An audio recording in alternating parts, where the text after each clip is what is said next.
Book 6, Chapter 5. The casement stood open, and Viola was seated by it.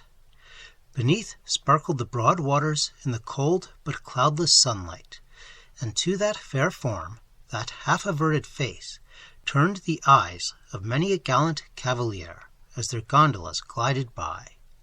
But at last, in the centre of the canal, one of these dark vessels halted motionless, as a man fixed his gaze from its lattice upon that stately palace. He gave the word to the rowers. The vessel approached the marge. The stranger quitted the gondola. He passed up the broad stairs. He entered the palace. Weep on, smile no more, young mother. The last page is turned. An attendant entered the room and gave to Viola a card, with these words in English: "Viola, I must see you. Clarence Glendon."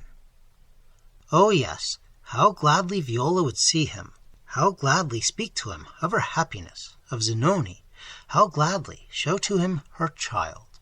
Poor Clarence! She had forgotten him till now, as she had all the fever of her earlier life, its dreams, its vanities, its poor excitement, the lamps of the gaudy theatre, the applause of the noisy crowd. He entered. She started to behold him. So changed were his gloomy brow, his resolute, careworn features, from the graceful form and careless countenance of the artist-lover. His dress, though not mean, was rude, neglected, and disordered.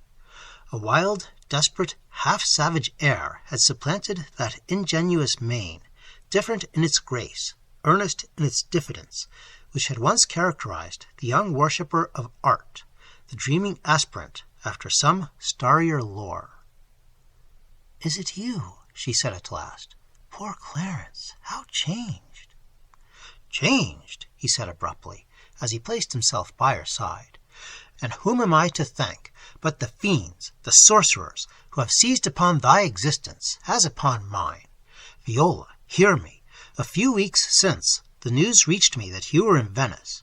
Under other pretenses, and through innumerable dangers, I have come hither, risking liberty, perhaps life, if my name and career are known in Venice, to warn and save you. Changed, you call me, changed without. But what is that to the ravages within? Be warned in time." The voice of Glendon, sounding hollow and sepulchral, alarmed Viola even more than his words. Pale, haggard, emaciated, he seemed almost as one risen from the dead, to appall and awe her. "What?" she said, at last, in a faltering voice. "What wild words do you utter? Can you—" "Listen!" interrupted Glendon, laying his hand upon her arm, and its touch was as cold as death. "Listen! You have heard of the old stories of men who have leagued themselves with devils for the attainment of preternatural powers. Those stories are not fables. Such men live. Their delight is to increase the unhallowed circle of wretches like themselves. If their proselytes fail in the ordeal, the demon seizes them, even in this life, as it hath seized me. If they succeed, woe, yea, a more lasting woe. There is another life, where no spells can charm the evil one, or allay the torturer. I have come from a scene where blood flows in rivers, where death stands by the side of the bravest and the highest, and the one monarch is the guillotine. But all the mortal perils with which men can be beset are nothing to the dreariness of the chamber where the horror that passes death moves and stirs."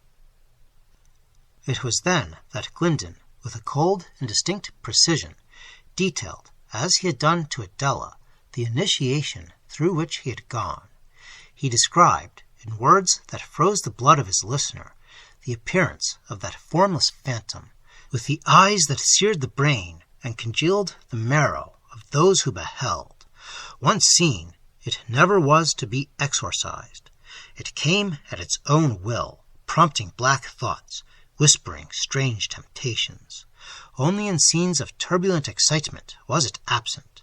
Solitude, serenity, the struggling desires after peace and virtue, these were the elements it loved to haunt. Bewildered, terror-stricken, The wild account, confirmed by the dim impressions that never, in the depth of confidence of affection, had been closely examined, but rather banished as soon as felt, that the life and attributes of Zanoni were not like those of mortals.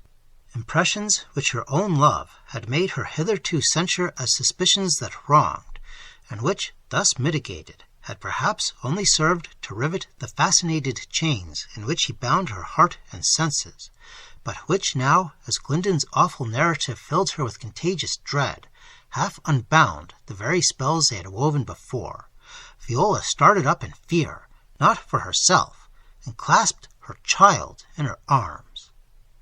"Unhappiest one!" cried Glyndon, shuddering, "hast thou indeed given birth to a victim thou canst not save?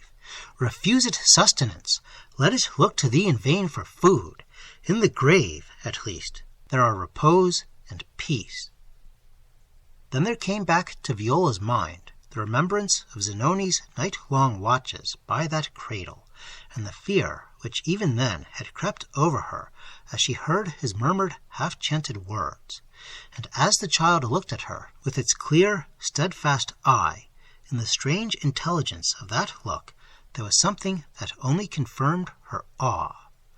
So there both mother and forewarner stood in silence, the sun smiling upon them through the casement, and dark by the cradle, though they saw it not, sat the motionless, veiled thing. But by degrees better and juster and more grateful memories of the past returned to the young mother. The features of the infant, as she gazed, took the aspect of the absent father. A voice seemed to break from those rosy lips, and say mournfully, "I speak to thee in thy child. In return for all my love for thee and thine, dost thou distrust me at the first sentence of a maniac who accuses?" Her breast heaved, her stature rose, her eyes shone with a serene and holy light. "Go, poor victim of thine own delusions," she said to Glyndon. "I would not believe mine own senses if they accused its father. And what knowest thou of Zanoni? What relation have Mejnour and the grisly spectres he invoked with the radiant image with which thou wouldst connect them?" "Thou wilt learn too soon," replied Glyndon gloomily, "and the very phantom that haunts me whispers with its bloodless lips that its horrors await both thine and thee. I take not thy decision yet. Before I leave Venice we shall meet again." He said and departed.